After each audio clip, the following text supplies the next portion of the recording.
Delighted to be with you tonight. Isn't it nice to be in person? I'd like to start by just sharing a few thoughts with you about what's happening in Washington, D.C. right now. I don't want to talk too long, and then we want to jump into the questions that are on your mind. Okay, Washington, D.C. I've been in Congress 3 years. I'm a really optimistic guy. Those of you who have heard me before have heard me talk about the bipartisan work that's happening in Washington, D.C., my regret that you don't see that. Most of what you see is the dysfunction of Washington, D.C. But I don't mind telling you that we're in a bad patch right now in Washington, D.C. And that's okay. It's not going to last forever. I'm quick to remind people we've been in bad patches before as a country, far worse than what we're in. Civil War. As one very clear example, right? Watergate, the impeachment of President Clinton, all of those have been not our best moments, right, as a country. And in every case, what happened? We emerged a better country than we were before. And I'm confident that this is my optimism, right? This is my optimism that we will emerge from this and we'll be a better country. Currently, we are in this very, very strange world, strange to me. The fence has gone from around our office buildings, but it currently still encompasses the Capitol. The barbed wire is down, that's a good sign. We can't have visitors. If you came to see me in Washington, you couldn't get into my office. Those of you that have been back there before know that was teeming with, like, from sun up to sundown. We would have people in the office from the district here. We go through a metal detector to go vote. Public can't even get close to the metal detectors. The only purpose for metal detectors is to protect members of Congress from other members of Congress. There's probably no better example of what I'm talking about when I say we're under a little bit of a pell right now. You can imagine my frustration. Some days I'll go over to vote 6 or 7 times, and I'm taking off my wedding ring, and I'm taking off my watch, and I'm walking in to be with other members of Congress. And that's the tone. Many of us had longed for a better tone of bipartisanship, and felt like that was one of President Biden's characteristics. And I don't mind telling you, it feels like we're in a wind tunnel of things that we can't have any say on or any vote on as Republicans right now in Congress. We passed the $1.9 trillion COVID Rescue American plan without a single Republican vote in either the House or the Senate. Almost every bill right now that we're voting on is 100%. Maybe one Republican peels off or maybe one Democrat peels off. Bills are not going through committee. That's a big part of Congress, is a bill goes through committee. You get time to vet it. Constituents get time to add their feedback. It gets amendments. I don't think we voted on anything that's gone through committee since the first of the year. The bills come directly to the floor. They don't allow amendments, and boom, there you go. So when I say there's a little bit of a pell over what we're doing, that's what I'm referring to. I'm optimistic. I will tell you this. The vast number of my colleagues, both Republican and Democrats, want a functional government, want to work across the aisle, and their constituents expect them to. I used to like to tell people, they would say, what was your biggest surprise when you first went to Congress? And it was, well, that we actually get along, right? And it's a pretty functioning place. And they'd say, well, if it's functioning, why can't you get anything done? And I would smile and I would say, have you ever been part of an HOA? And those of you that laugh are part of an HOA, right? You know that even as neighbors in small groups, we struggle to get along. And Congress is one big HOA, if you think about it. I think our founders actually intended it to be difficult to pass legislation. I don't think our founders foresaw a day where one party got everything that they wanted every time they wanted it. And I think that's actually healthy. Well, that's just a little bit about our environment. We've been in the district a little over a week, back here in the district. We'll be going back Monday. We are voting next week on, it's called H.R. 3. It's an attempt to lower the cost of prescription drugs. I think we would, to a person in this room, feel like prescription drugs are too expensive. But the big question is what to do about it. It's frustrated a lot of us that we haven't been able to find an answer to that. And next week we're voting on a bill that it will go very partisan through the House. It involves price controls, government setting the prices of drugs. It's appealing to many people because government can force those prices, right, to be low. How many of you remember waiting in line for gasoline? How many of you, right, have read about New York trying to get an apartment when government sets caps? It has consequences, and that's kind of the Republican point to this. It's estimated by the Congressional Budget Office that if this passes, and I forget the exact number, but it's approximately 19 cures will not come to market because it takes all of the incentive out of R&D and putting R&D. And those of you who have friends with ALS, as I do, or relatives with MS, right? Are you willing to say one of those 19, I'm not worried about one of those being ALS, or I worry about Alzheimer's. I don't know about you, but I worry about Alzheimer's, right? So it's a very complicated subject on how we reduce prices. All right, let's jump in and answer questions. I would like to know what you have done or plan to do to stop the spread of critical race theory, which is currently permeating our schools, our military, corporations, and is replacing the American heritage of individual rights and responsibilities with group identification and group guilt. Yeah. Could you hear the question? Okay. So let me first of all agree with you and maybe expand the question a little bit.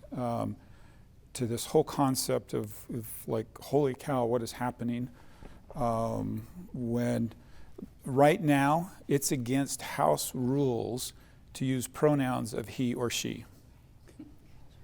Right? It's so you'll get a kick out of this. Some of my colleagues have stopped wearing ties.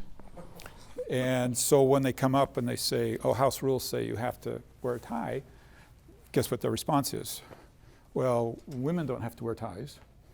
Right? So why are you asking me to wear a tie? The very frustrating thing to me is I don't have a good answer for you because it's not come to a vote. My power is a vote, right? My power is a vote primarily. And it's being done administratively. All this is being done without Congress. It's being done administratively. So I do have the power of the bully pulpit to speak up against it when opportunity presents itself, to work towards legislation that would change that. But I feel to be honest with you, I feel quite powerless myself in this wave of things that are coming at us that are just very, very hard to comprehend. Thank you. So she asked my first question, Okay. so I'm double lucky today. Okay. Get two questions and the second in line. So in conjunction with her very well articulated question is, of course, what can you do in practical ways? So I don't want you to think from my question that I'm unhappy with you as our representative, but I really took exception to your vote on extending the Equal Rights Amendment. Not just on your vote to extend it, but your explanation as to why. Your explanation was, well, other state governments have implemented amendments ensuring the equal rights of women. But I can't imagine that you don't have someone in your office that can compare those pieces of, are you the one? Yeah. Oh, hi. But comparing those pieces of legislation, I mean, our state ER rights amendment is nowhere close to what is being formulated in the House. And what is formulated in the House feeds directly into radical identity politics, not to mention pretty extreme Planned Parenthood abortion mandate. Okay. So with all that in mind, I'm delighted because I'd really like to know what you were thinking. Good, thank you. I appreciate the question because I would like to explain to you, and I'm not sure where you heard that explanation. You wrote it to my response when I inquired and Then, asked you to vote against it. Your response was, I voted for it and here's why. so I'd love to read that letter because I'll try to send it back to good. you. I think I took a screenshot of it. Yeah, I would love to because came from your office. that may have been a point, but it's certainly not why I voted for it. So let me bring everybody up to speed. You probably know, but let me not assume that you know, that last Congress and this Congress, a vote was put forward to give more time to the states to vote on the ERA amendment that was first done in the 70s. The deadline was I thought the early 80s. But the amendment was passed. I forget the exact time. So why would I vote for that? Well, this is one that may take a long time, but I'll try to give you a little bit shorter version if I can. I remember my mother campaigning against the ERA when I was a young boy. That's why in the 70s it clicks in my mind that it was. And my mother campaigned against it because she felt like, much like you said, that it would lead to legalized abortions, that it would lead to women restrooms that were for men and women, you know, all like there's a whole like list of things like that, right? And I think I know my natural inclination was to vote against it. And unfortunately, we put together a women's council when I came to Congress, and we asked them what their opinion was. Made the mistake of asking what they thought that we should do. And I remember talking to one of them when I was explaining my vote was a no, and she said, "Have you read it?" And I said, "No." How many of you have read the ERA amendment? Not many of you, but some. Pretty short. And what does it say? No rights will be abridged on the account of sex. Yeah, women are equal. And I said to this woman that wanted me to vote for it, I said, what about abortion? What about all of these things that you're concerned about? And she said, those are legitimate problems. Those are what? Legitimate problems, legitimate questions. But I would just like to know that I'm equal. And I have 4 daughters, and I have 11 grandkids. 9 of them are girls, by the way. We just had our 11th, which was a boy. And I think they're equal. Now, we have some complicated issues, right, that deal with that. And it has to do with restrooms, and it has to do with abortion, and it has to do with things that are very, very complicated. But I don't think that you have to yield on all those things to say that a woman is equal to a man. I just don't. And there's another issue, which is we get bills in front of us all the time that have what I call poison pills. And so they'll have a bill, and the title of it, now I'm making this up, but to make my point, says, I love baby seals. And then inside that amendment someplace will be, we're going to spend $1 trillion on greenhouse gas emissions, right? Or something that just makes me vote against the bill. The Violence Against Women Act is a really good example. Who wants to vote against help for violence against women, right? But deep down inside of that are a number of provisions that just make it impossible for me to vote for. What's one of those provisions? That a man claiming to be a woman can have the same aid in the violence against women as a woman can. That's a deal breaker for me. And so I get very few opportunities to tell women that I care about them, that I think that they're equal. And this came before me, and Ruth Gator Ginsburg herself said, the only way that the ERA gets implemented is if you start over. Everybody knows this is a symbolic vote, right? And so I took the opportunity to say to women, I'm sorry, I think you're equal. And I think that should be the basis of our discussion when we talk about things like restrooms and the things that come along with it.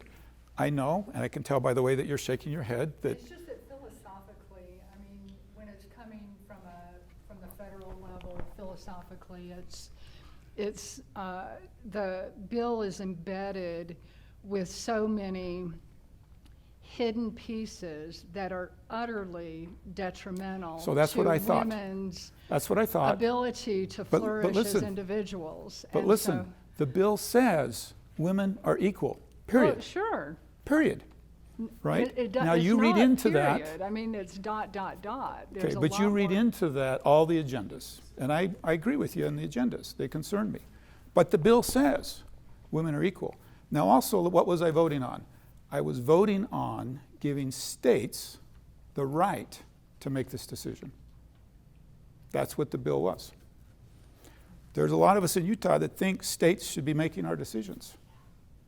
That's a fundamental conservative Republican principle. Yeah, I Let would this, completely we agree trust with- the states to make I the would, decisions. I would completely agree with that Yeah. part So of it. I don't. This is a good example of like we're really to fully answer your question. We need more time, but I got to move on. No problem. Okay. Thank you. Thank you very much. Thank you.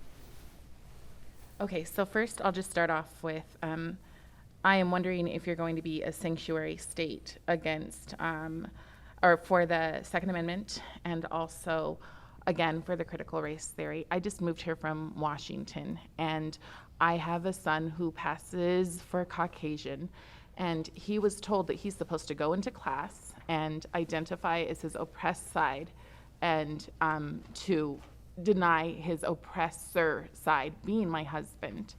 I'm very worried about this stuff coming into schools. We moved here seeking refuge because it is primarily a red state, although it seems very purple. But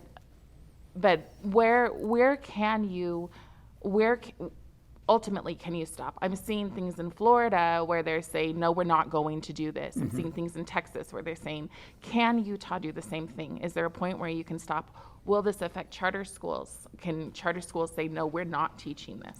So I'm going to answer the question, but let me acknowledge I'm a little bit out of my jurisdiction. I just want to put that asterisk by it because I don't get to set state law. I do get to vote in federal law. I suspect that you'll see a lot of pushback from Utah against the federal government should those things come down as mandates.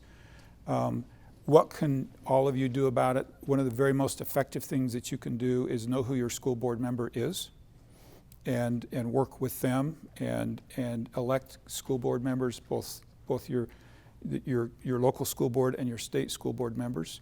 And your state House of Representatives and senators, right? They're the ones who are going to be the frontline battle in this. Now, it is possible that the federal government would push down something and say, unless you do this, we'll deny funding.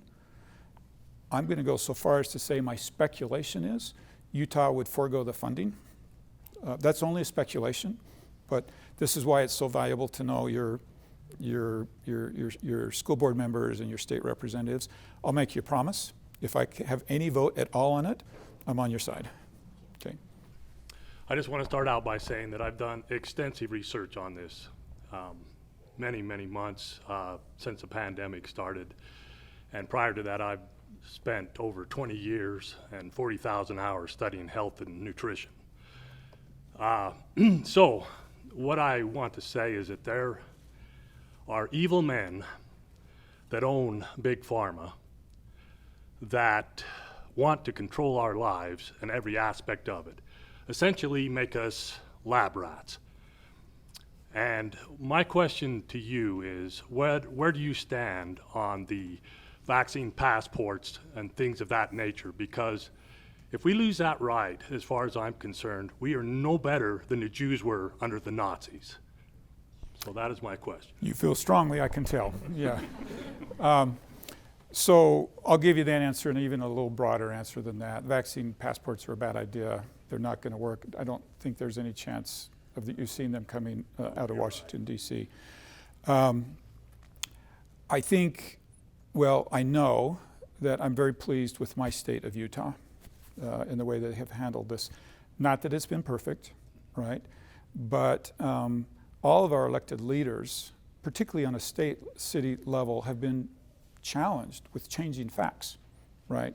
So they would make a decision only to find out later on that the science didn't back it up.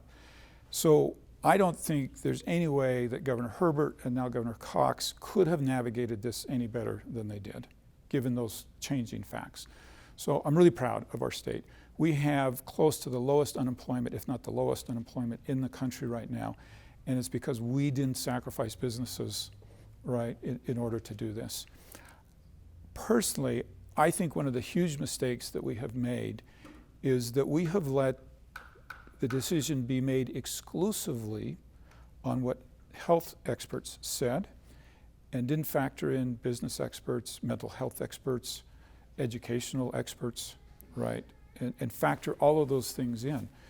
And we're very fortunate in the state that we've had schools for the most part throughout this year. We have kids in the country who have not been to school in over a year. Now, imagine if you're from a home where you don't have parental support and you don't have somebody saying, Johnny, did you do your assignment, right? Or did you even watch, right? We've lost a year.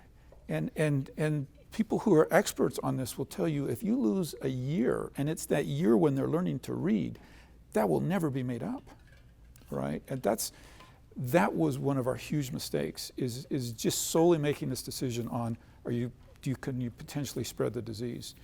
And I think in the upcoming months, we'll discover mental health issues. Clearly, we can already see the economic impact. And imagine my frustration to not have any ability to stop $1.9 trillion, $600 billion of that going to states who closed down. And we're funding their bad decisions. Do you know that California had a $10 billion surplus last year? And we just wrote this, I don't know how much money they got, but we wrote a whopping check to them and enhanced their decisions. So a lot of frustration, yeah. And I hope that we have the discipline to go back and analyze. We've got a lot of good data. You know, we talk about states making decisions. Thankfully, states, for the most part, were able to go their way. So we can compare Florida and New York. We can compare Utah and Colorado, right? And we need to go do a deep dive on what worked, what didn't work, and what were mistakes, and then we need to be ready for next time this happens. Yeah. Representative Curtis, you can see from my hat, I'm a friend of Taiwan. I'm the Ni hao. president of the Utah-Taiwan Friendship Society. I served my mission in Taiwan. What years were you? I'm a lot older than you. 76 to 78. Oh, you're old. And yeah, I am. I retired from the Foreign Service, and my last assignment was in Taiwan. And I've recently called with my wife as senior missionaries to serve in Taiwan starting in August. I'm jealous. Yeah. So I want to ask you, are we going to see continued support for Taiwan under the Biden administration? I was very pleased with what Trump did in reaching out to Taiwan and making Taiwan more of a partner and drawing on Taiwan as a bastion of democracy in that part of the world and as a counter to what's going on in mainland China under Xi Jinping. So I'd like to hear your thoughts on that. I know you have a special place in your heart for Taiwan, so whatever you want to say on this subject. Yeah, thank you. I served as a young man in Taiwan in 1979 to 81, and then I actually lived there with my wife and 2 young children for a year after that. And you'll enjoy this because you know the culture of Taiwan. My daughter was blonde, and we couldn't go anywhere without attracting a crowd. And so much so that we were even in the car once, and somebody looked over, saw this blonde kid, and ran into the car in front of him because she was such an anomaly there with blonde hair. You served at a time when we broke off diplomatic relations with Taiwan. And so, Actually, before, we still had an embassy there when I was there as a young missionary. okay, well then it was probably right as we were transitioning, because it was a few months actually before I got there, is when we broke off the relationships. And you're right, I have watched it very closely. I was on the Foreign Affairs Committee and actually had a trip to Taiwan planned, and COVID derailed it to meet with President Tsai. I feel really fortunate to have passed several bills dealing with Taiwan. We're working on getting them status in the World Health Organization. Imagine this, Taiwan with their population of 23 million, if I'm right, and I could be this wrong, but it's only by 1 or 2, 9 cases of COVID. Actually, 1,100 cases of And COVID, 9 deaths. 9 deaths. 9 deaths, okay, thank you, yeah. Imagine, do you think they had a few things they could teach the rest of the world about COVID, and they've been kept out of the World Health Organization because of China. President Trump called President Tsai, unheard of, right, and you're right, President Trump was very, very good. I didn't mean to correct you, but what happened is President Tsai of Taiwan called to congratulate President-elect Trump, and he accepted the Okay, he accepted it, all right. Yeah. Okay, thank you. So, which was a big deal, right, that he accepted the call. I sure hope so. Let's talk about China overall for just a minute. I served on the China task force, and I came away scared, and my eyes opened on what was happening over there in China. I love the Chinese people. I love the culture. I'm always very careful to say this. Our enemy is not the Chinese people, but it is a communist dictator leadership over there that is very, very problematic to the U.S. At one point, going back to President Richard Nixon, we viewed China much the way that we view in a lot of countries, which is like we need to step up and help them. And our philosophy as a country has always been, look, if we help countries rise out of poverty, it will be good because they will accept capitalism, they will accept democracy, and it will be good for the country. And many countries that has worked. China is further away from democracy, worse human rights violations than they were when we started working with them back with Richard Nixon.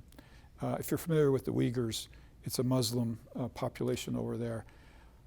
I don't know if this is going too far, but there are many that say it's a genocide taking place. Now, I don't know if it's a genocide, but I clearly know there's massive human rights violations and suppression there going on with the Uyghurs.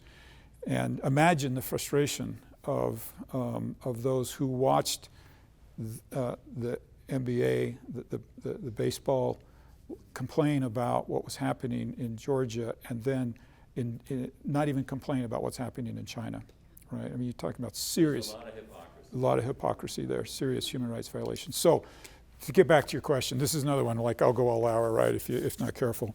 I'm watching very carefully President Biden. Initially, he did something that I thought was really good, which is he did not repeal the Trump tariffs. So I thought that was an initial good first step, but we're watching to get more data to see how he handles that relationship. This will sound overly dramatic, but in our lifetimes, we could see China invade Taiwan. I just hope it's not while I'm there as a missionary. Yeah.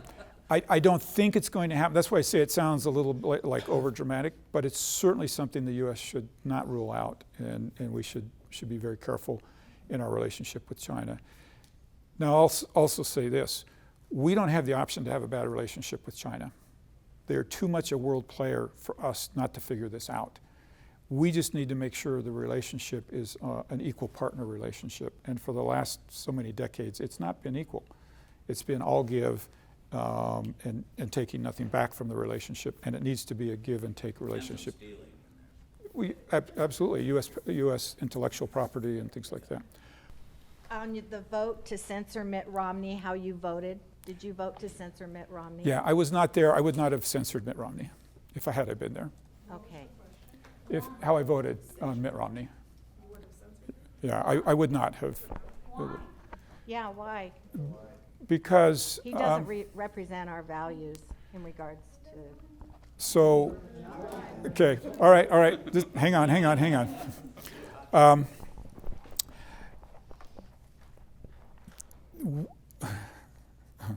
Okay, this could take an hour too. But let me just say this. Republicans have to make a choice. And I'm saying this understanding that you're not all Republicans in this room, and I don't want you to feel that I'm assuming that you are. We have a choice. We can fight each other, or we can go out and win the House back and win the presidency back in 4 years. We have to choose. And if we want to spend the whole time fighting Republicans, we can do that, and guess what? The Democrats will continue to take the House, the Senate, and the presidency. So we have a decision to make. I don't think there's any doubt in Mitt Romney's mind how the delegates feel about his vote. I don't think he needed a censure to know how they felt. I think the booing was pretty clear, right? I don't think a man walks away, even without the booing, right? Even without that convention. But you know what? I was out of state and out of country when that convention was going on. And I want you to know it was talked about in all parts of this country and even parts of this world. Utah was. And is that how we want to be seen? Right? Or do we want to be united? Do we want to focus on individual rights, on freedom, on limited government? We can't unite against somebody we can't get behind. That's fine. You don't have to vote for him, right? This is the deal. And I hate it. The House has to run every 2 years. The Senate runs every 6 years. Be careful when you cast both your vote for me and for anybody, right? Because that's what you're getting into for that amount of time. And there are people who strongly wanted to impeach the President of the United States. And you know what I said to them? I said, you cannot undo the will of the people. And the will of the people picked Mitt Romney. And so you can fight that, and you can let them know your displeasure, right? But at some point, you've got to decide if that's more important to you than winning the House back or winning the Senate back. So we'll get to you, but we got I have one more question. I wanted to know your thoughts on voting fraud. There's a lot of people who believe that there was massive voting fraud on all levels. And our NSA came out with a report stating that there had been foreign interference in the election. And Maricopa County now is going through the process of trying to rectify or do an audit. What has been your voice to stand up? Let me just ask you a question, and it's a little bit sarcastic, so indulge me. Are you referring to 2016 or 2020? 2020. And the only reason I say that I is think if the you'll voting fraud's remember, been going on for a long time. all of those things were said about 2016. And Republicans hated it, right? But all of those same things were said. Yeah. You had all this, you had the same evidence, okay? Okay, all right. COVID changed everything. You've got to wake up to the fact And it that doesn't matter if it's 2016 or 2020, it's all wrong. Okay, And so let me- getting to the bottom of it, so if let you me- feel like there was Let me make my point, Excuse me. okay? The founders of our country gave elections to states, right? Now, I'm really proud, once again, of my state. How many of you feel like the count in Utah wasn't pretty darn good, right? we don't know. Sure you know. Every ballot that's mail-in, Did we have Dominion voting machines used here in Utah? People don't know whether we okay, did or not. I've been really patient with you. You need to be patient with me. Is that fair? Okay, let me answer your question, please, and then we do need to go on to other people's questions, right? Every absentee ballot in Utah, the signature is confirmed by a human being, right? That checks their registration against the signature they mailed in. Are they like 100%? No, but I'll bet they're 99.999% accurate. I have total confidence in the state of Utah. There are people right now, Democrats, who want to federalize elections to solve your problem. You know what they would do? They would take elections away from states, and they would move it to the federal government, and everything that frustrated you about November would now become federal law with nothing that you could do about it. So it's frustrating that states have problems. It's frustrating that some states have laws that allow sloppy voting. Georgia's taken care of it. Of the 6 states that were most contested, 5 of them had Republican legislatures. So the way that we fix what's so frustrating to you is state by state, we do what's been done in Georgia, which is to fix those laws, stand up to the pressure of the woke culture who's trying to pressure Georgia to do otherwise, stand up to that, support states in making those stronger. Now, guess what? When you give states the authority and rights, some of them are going to frustrate you. Some states, California, New York, my guess, are going to liberalize their elections even more, right? That's the deal when you give it to states. You don't want me solving this. You do not want the federal government solving it, because then it's one mandate across the country, and today if we make that mandate, it's done by Democrats. Yes, ma'am. Okay, so mine are probably yes or no questions. Okay. First of all, when he was talking about the Vaccine passports? well, just that The way our reaction. the repercussions of of what happened with us shutting down everything in COVID-19. There was just a lot of kids probably left in homes that were abused, and I don't think people think about that. So there was that. And then, sorry, my throat. No, you're fine. And then to her question was, like Idaho, they voted to make it a law that they can't teach critical race theory in their state, right? Is that something Utah's doing? I don't, here again, I'm not a state Right, lawmaker. and I know that. And So, these guys, okay. yeah, Okay, I will. so I know. I'm going to give you an uninformed answer. I can't imagine our state allowing it. That's just my Right. gut. I just wondered if we were going to stand up like Idaho. I think, my gut is yes, Okay. but I don't know. And then my other one was, just Yes. really quick, I have a daughter in college, and I'm really worried about, I don't want to get the vaccination. Uh-huh. My family, we've just chosen not to. And I know that a lot of universities are going to require that. Do you know if Utah's going to require that at a university level? Here again, I'm totally I going know, uninformed. I'm sorry, but we I'm just- going to say, telling you what I'm yes, worried thank you. about. I'm going to say no, but it's a very uninformed Okay, and answer. I can contact these people. Yes. Could I just say one thing quick? Is I asked Representative McHale what his view on it was, and he said he was definitely against vaccine passports. Okay. And I'm I just was worried very about happy to hear that. Okay, good. My gut is your state's in line with you on this. Thank you. Hi, well, thanks for taking our questions Sure. and being here. And yet, I would reflect all that negative sentiment and the craziness that we're feeling like waves over. There's some great things happening in Utah. And to get the energy resources we need, we've got heavy salts reactors, and they are planned to be coming our way, maybe down by Payson. The labs in Idaho are working on them. We've got University of Utah people working on them. And we have hydrogen power plants out in Delta, where we're doing a lot of great work. These kind of things can be totally stifled by some federal person a million miles away that won't let a 21st century energy source actually come to fruition. And I hate paying $3, $4 for gasoline. I'm great with doing electricity, but we got to have a source of electricity that will do it. It gets cold around here.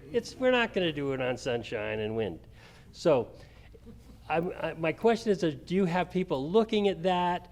Are there things that we can know about early about just getting in front of anybody saying we ought not be able to do that? Yeah, I love the question, and let me. I'm gonna give you a bigger answer than you want, but if I don't narrow it down by the time I'm done to specifically answer, tell me. Listen, right now, part of the whirlwind that I described in Washington D.C. that I feel like I'm hanging on is this Green New Deal enactment right in front of our faces.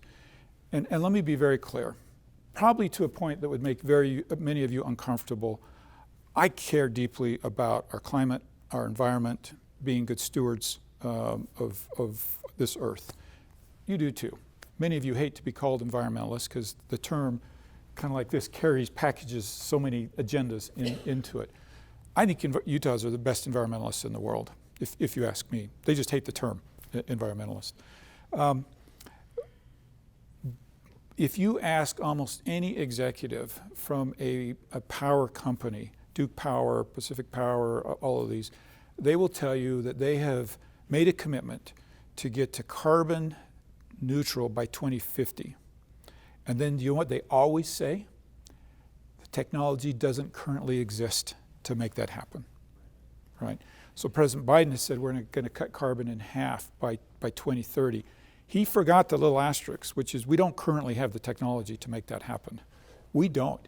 If we went to reduce carbon by half by 2030, do you know that we get 20% of our power from nuclear, and that half of that is scheduled to come offline by 2030? So first of all, you got to replace that, which doesn't burn carbon, right? Doesn't yield carbon. You can't build enough windmills. You can't build enough solar plants to get us to half of carbon by 2030. We have to have new technology, and this is the great news. In the United States of America, we have the best innovators and the best minds in the world. And I fully believe that the technologies that you're describing, we're going to see evolve and mature in the next few years. One of the things that's really cool is Emory County, Utah. I don't know how many of you spend much time in Emory County. If you don't, you're missing one of the world's treasure, the swell. You go down to the swell? I'm from Barron. Okay. I mean, it's an amazing place, isn't it? It's an undiscovered place. And they have a coal-producing plant, which provides a high % of the employment in the county. They're being proactive. They have started a nuclear research center in Emory County with molten salt. And they don't have all the resources to have this thing fully put together. They brought down this massive machine from the University of Utah, assembled it, that allows them to burn coal, putting different additives into it so they can measure the carbon. And they're trying to figure out how to burn carbon clean, right? In Emory County, with almost no resources. It's amazing what they're doing down there. I was in Houston a couple of weeks ago and met with the University of Houston. They are leaders in the world on carbon sequestration. And Occidental Petroleum actually has started building a plant that's called direct air capture that will capture carbon out of the air and then use it for another energy source. So these things you're talking about are exciting, right? And this is what's cool, right? If we are smart, we will develop them here in the United States. We will sell this technology overseas, and it will be our next industrial revolution, and it will be clean.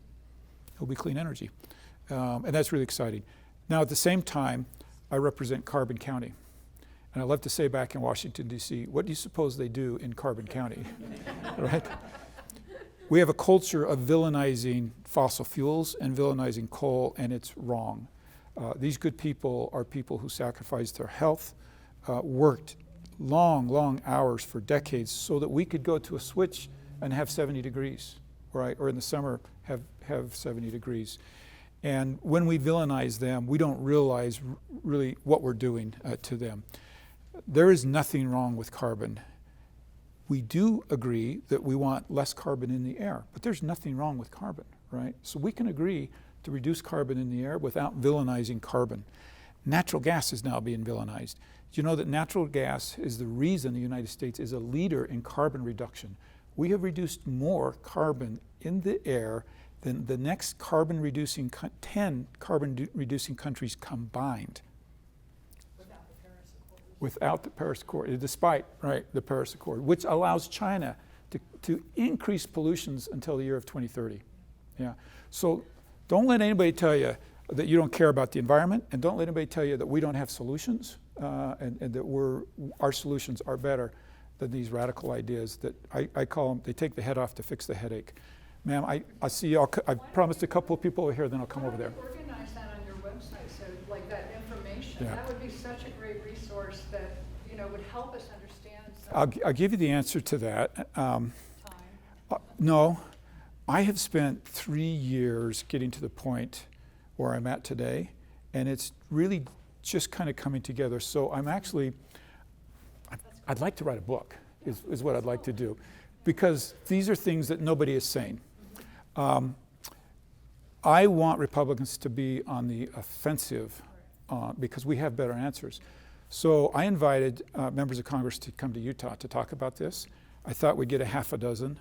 22 came. Republican members came to Utah to discuss these things. That's a 10th of all Republican members of Congress came to Utah. Isn't that cool? That was just about 6 weeks ago in Utah. It wasn't in the press. Let me tell you why it wasn't in the press. Some of my colleagues are embarrassed to talk about climate. And they said, I will only come if you promise me that it won't be in the press. So guess what? The press found out about it, and you know what the headline was? secret meetings in Utah. Of those 22, 6 of them are what we call ranking members. And if you're familiar with Washington, the ranking member is the highest Republican on a committee. It was a very important group, came to Utah. It was really cool. But I'm working on getting it out there and publicized. You can see I like to give long answers, but I'm going to go a little quicker. Yes, sir. Mine should be quicker. Okay. You started off talking about how things look bad in Washington right now, but we've gone through worse things, and we can have an opportunity to correct course in 22 and 24. Getting back to the election of 2020, I'm not confident that we have 2 more years, especially at the rate that Biden and his cronies are destroying the country right now. I had written you an email during the fight about the election, and you replied back that you were deferring to the courts on that whole thing. My thought on that is, the legislative branch is a co-equal branch with the judicial branch, and I expect you guys to also do your part, which means investigating yourselves what's going on. Will you commit to be watching what's going on in Maricopa County, maybe looking at Mike Lindell's presentations with real proof from experts of what exactly happened with the Dominion machines and the foreign interference? Will you commit to investigating and then supporting an investigation in Congress on this stuff if you find that what Maricopa County comes up with is actually true? Let me tell you why I have a hard time answering your question. I only have ability to use a bully pulpit to cast a vote. I'm not a committee chair. I don't get to decide what the committee hearings are. I don't get to decide what witnesses come. My committee of jurisdiction is energy and commerce, so we look at big tech, all the big tech issues right now under my portfolio. Climate is under my portfolio. Healthcare is under my portfolio. And so I don't mean to give you the impression I don't care about what happened, that I haven't and won't continue to look at it. But I don't know that I can give you what you're asking me for. Jim Jordan, I suspect, is one of your good friends and also one of my good friends. That is his job. But you are against H.R. 1, at least. Oh, everybody. Well, not a single Republican voted for H.R. 1. It is a terrible bill. Yeah, terrible. That's easy, right? Okay. Jim Jordan's stewardship is to do exactly what you've said. He's the ranking member of Judiciary. So that's exactly, and see, you got the right person there, by the way. Thanks for coming and answering some of our questions. So kind of on this gentleman's point about, you don't like paying that much at the gas pump, right? I got a notification on my phone the other day from the Wall Street Journal that said that a group of lawmakers in Washington, D.C. want to raise our taxes. They're proposing a tax increase, okay? Well, I'm a fiscal conservative. I clicked on it. And I gotta be honest with you, Congressman, wasn't surprised to find out that it was the Problem Solvers Caucus, to which you belong to, that wants to raise our taxes in the form of a gas tax at the pump. I'd like you to explain that and where you sit on it, and if you are against it, why have you not publicly come out against it? Because some of us are really tired of the gas prices soaring. Yeah.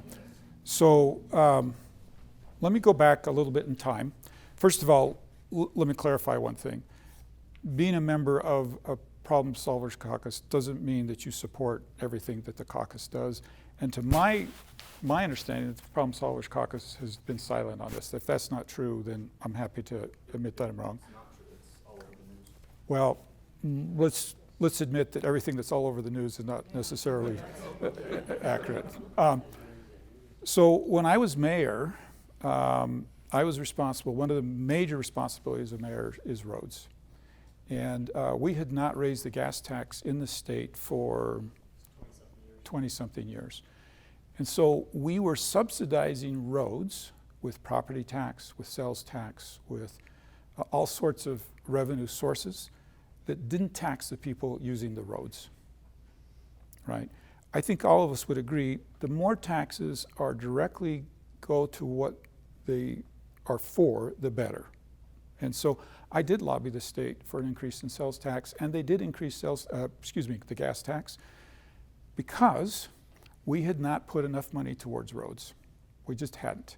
And what happens to a road when you don't put enough money to it? So if you don't maintain a road in year one, this is your cost to repair it. If you don't maintain it in year two, it doesn't go up a little bit, it starts to double and triple because the roads go down in their quality. So the fiscally responsible thing to do is to keep roads, which is a primary function of government, at a level of functionality that it doesn't cost people more later on. Now the United States has the same problem. The gas tax has been what it is without being raised for years and years, and people would like more investment in roads. I'm willing to go along with some investment in roads. I'm not willing to go along with $2 trillion. I'm not willing to go along with $600 billion.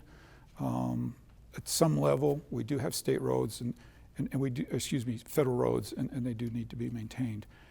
I don't support any other tax being raised to pay for roads. I'd have to really think about a gas tax, just to answer your question, because it taxes the users who use the roads. That's a pretty important principle. Not taxing somebody who has a successful business to pay for roads that they're not using. And right now, to be honest, the gas tax is like the smallest tax being proposed. As you well know, we're talking about over doubling capital gains. We're talking about taking away the inheritance tax. Not we, the president is talking about all these things that are very, very scary. I can promise you I won't support those. And the only way I would support a gas tax is if I was convinced that it would do only what it was intended to do, and that the users of the road were actually being appropriately taxed for their use of the roads. One of my proudest votes was the tax reform of 2017 that I got to Congress just a couple of weeks before we voted on that, where we massively reduced taxes across the board. And one of my biggest regrets is that COVID interrupted the impact of that tax decrease. I think we would have seen more revenues to the government. We already were seeing massive prosperity, the lowest Black, the lowest Hispanic unemployment rate in the country's history. I mean, that was really cool to be part of that. I love to tease my colleagues. We worked on tax reform for 30 years, and I got there in 2 weeks and I had it done. I guess Trump isn't pure evil, right? Yeah, exactly, yeah. I'm a dual citizen, so I grew up in a country where they have socialized programs. Where did you grow up? England. Okay. Okay, I'll repeat it. Okay, yeah. And I'll try and speak louder. However, they can prosper there, but they get very irritated when they don't get their benefits. And I'm very alarmed. I love America. It's the best place to live. Utah's the best state to live in. But I'm more and beyond alarmed what this government is doing now to destroy the values that we have, the values we stand for in America, particularly our history here. And I try not to be a news junkie, but I get very alarmed when I hear them say things like, just wait, 2 years from now, we'll have another election. But what I see is these three social media giants for the third time in front of Congress saying, oh no, we don't censor. And the next week they've censored somebody else. And then I see the media, and then I see the broadcast stations censoring, controlling. I would like to know what these swing states have done to change any laws they have about voting, so that when 2 years comes around, we actually have a chance, because the media will still be there, and all these social tech people will still be there pulling the strings. So how do we get anywhere in 2 years, and how do we get through 4 years and get the House back? Good. What she said at first that you may not have heard is that she's a dual citizen of England. And so she knows firsthand, if I'm paraphrasing your words, you raise your hand if I'm not accurate, but she knows firsthand socialism and England compared to, Cuba, and I mean, that would be a mild socialism, right, compared to other places in the world. And sometimes I feel like shouting from the rooftops, like, have you been to Venezuela, right? How's socialism working for you? I stood on the border of Venezuela. I couldn't go in, but I stood on the border, and I saw people teeming across the border coming for medication, for a meal, for a blanket, for clothing, because they can't get it in their own country. One of the most oil-rich countries in the world, and they have been destroyed by communism. So ask them how free education's going, right? Ask them how free healthcare is going, and how they like that socialism. And I think more to the point of your question is, what can we be doing between now and in 2 years to make sure that we do have a fair election in 2 years? And the best answer I can give you is speak up loudly for the states like Georgia that are enacting laws that are trying to get at election reform and are suffering the wrath of the media and others who are trying to convince them otherwise. And I was very disappointed to see Delta weigh on this. I fly Delta, right, a lot. I'm a million miler on Delta. I don't want them in politics, all right? Let the politicians do this. Let Georgia, just like California may pass a law on voting that I don't like, Georgia might pass a law that people don't like. That's their right to pass that law. We need to defend that. That's the state's authority. That's their decision. That's what the founders gave them. We don't have any business in Utah telling Georgia what they should be doing and what they shouldn't be doing. We don't have any business telling California what they should be doing with their voter laws. They need to do it. They need to make those reforms. And so speaking up for those states' rights and demanding that states fix their problems so that we have confidence. Let the election fall where it does. We want confidence, right, in those votes and in the outcome of those votes. So in 2 years, the tech will still be there, the media will still be there. If people haven't changed, if states haven't done anything to amend those laws that contributed to a stolen, in my opinion, a stolen election, how will it be any different in 2 years in trying to take the House? So I understood your question to be the states and their laws. What am I missing in your question? Talk about social media. The tech. And how The tech. it's Still, The media. but yeah, the media and tech Are you in favor of breaking up big tech? Yeah. how about that? Also, big tech is coming here.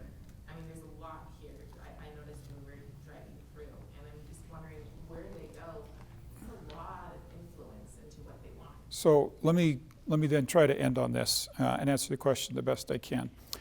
This is under one of my committees of jurisdiction. Big tech is one of my committees. And we talk about it a lot. And we talk about everything from breakup of big tech to allowing them to have some kind of system where they monitor the content, but requiring that be transparent and applied equally to everybody. Some would suggest, look, if it was just transparent what their rules were, and if it was applied equally, then that would fix the problem. Some say, and quite frankly, the Democrat approach to this is they should censor everything. In the hearing that we were at with the big tech firms, the Democrats kept saying, why didn't you take this post down? Why didn't you take this post down? Why didn't you take this post down, right? And you know what's scary about that is what we're suggesting is that they get to be the arbiters of truth, right? Which is not what we want. I can tell you it is of foremost concern to Congress and to Republicans, and the real debate is how do we fix it, right? We let them get this big, we let them get this much power. What is the right answer to fixing it that still is true to Republican principles? Revoking 430? 230. 230 is one of the possibilities on the table, is taking away the liability protection. All of those things are on the table, and really the debate right now is which one is actually going to solve the problem. And to be honest, there's a lot of debate about what will really solve this problem. And there's as many calling for repeal of 230 as there are calling for breakup, as there are that are just calling for transparency. All right, you guys have been awesome. Thank you for coming.